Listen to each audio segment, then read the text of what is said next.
Hi, everybody. The cognitive psychologists define a habit as automatic behaviors triggered by situational cues.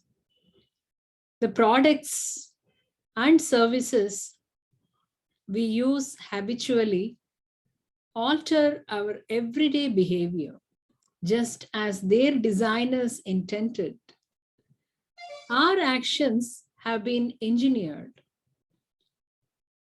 The companies increasingly find that their economic value is a function of the strengths of the habits they create. The brain automatically deduces that if the decision was a good one yesterday, then it is a safe bet again today, and the actions become a routine. Fostering consumer habits is an effective way to increase the value of a company by driving higher customer lifetime value. The user habits increase how long and how frequently customers use a product. Products that change customer routines are less susceptible to attacks from other companies. The habits you have more recently acquired are also the ones most likely to go soonest. People rarely change their habits for long.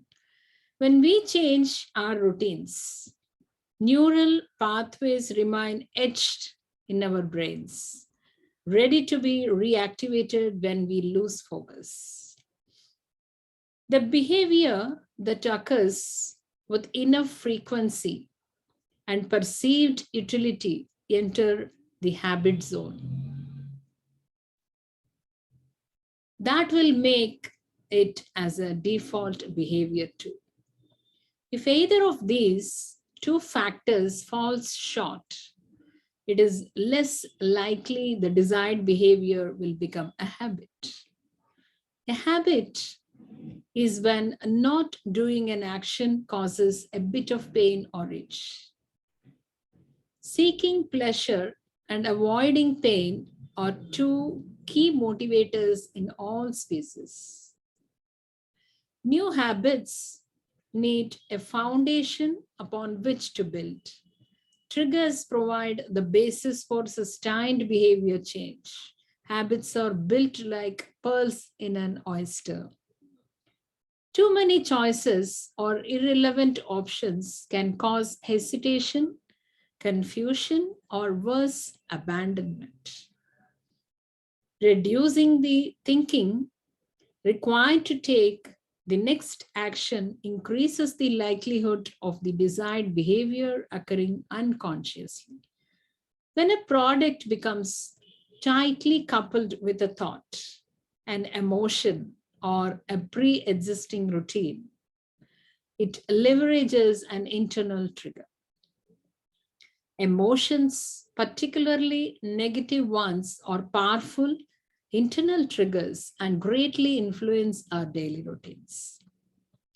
When creating a product, the company must first identify the particular frustration of pain point in emotional terms rather than product features.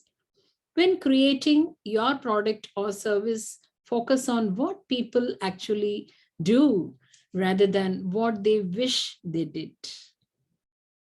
Ask yourself what pain their current habits solve and what the user might be feeling right before one of these actions.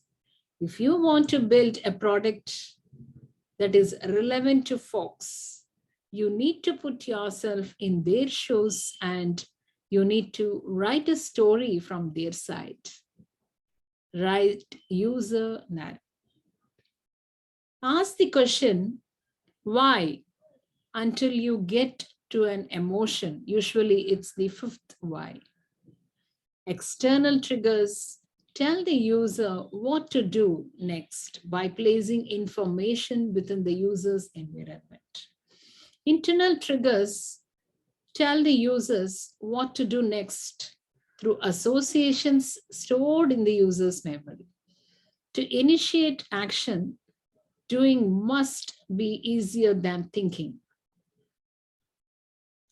The more effort, either physical or mental, required to perform the desired action, the less likely it is to occur.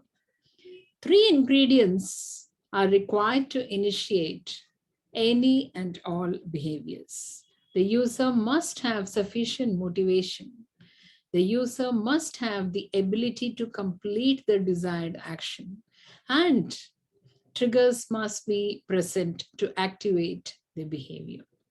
All humans are motivated to seek pleasure and avoid fear, to seek social acceptance and avoid rejections. Understand the reason why people use a product or service. Next, lay out the steps the customer must take to get the job done. And then remove steps until you reach the simplest possible process. Without a clear trigger and sufficient motivation, there will be no behavior and less chance of a behavior change. Influencing behavior by reducing the effort required to perform an action is more effective than increasing someone else's desire to do it. A study showed that a product can decrease in perceived value if it starts off as a scarce and becomes abundant. When using punch cards to encourage repeat businesses, try giving out cards with some progress.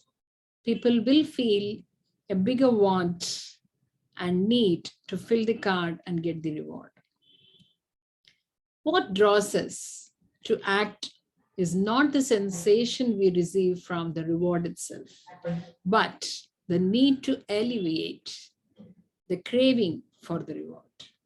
We are all like children in that once we figure out what will happen next, we become less excited by the experience.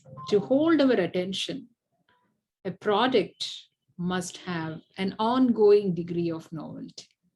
Our brains are adapted to seek rewards that make us feel accepted, attractive, important, and included. The need to feel social connectedness shapes our values and drives much of how we spend our time. People who observe someone being rewarded for a particular behavior are more likely to alter their own beliefs and subsequent actions. Rewards must fit into the narrative of why the product is used and align with the user's internal triggers and motivations. Telling people they are free to choose disarms their instinctive rejection of being told what to do. Too many companies build their products betting users will do what they may make them do, instead of letting them do what they want to do. To change behavior, products must ensure the users feel in control. The more users invest time and effort into a product or service, the more they value it. The studies reveal that our past is an excellent predictor of our future. The timing of asking for user investment is critically important.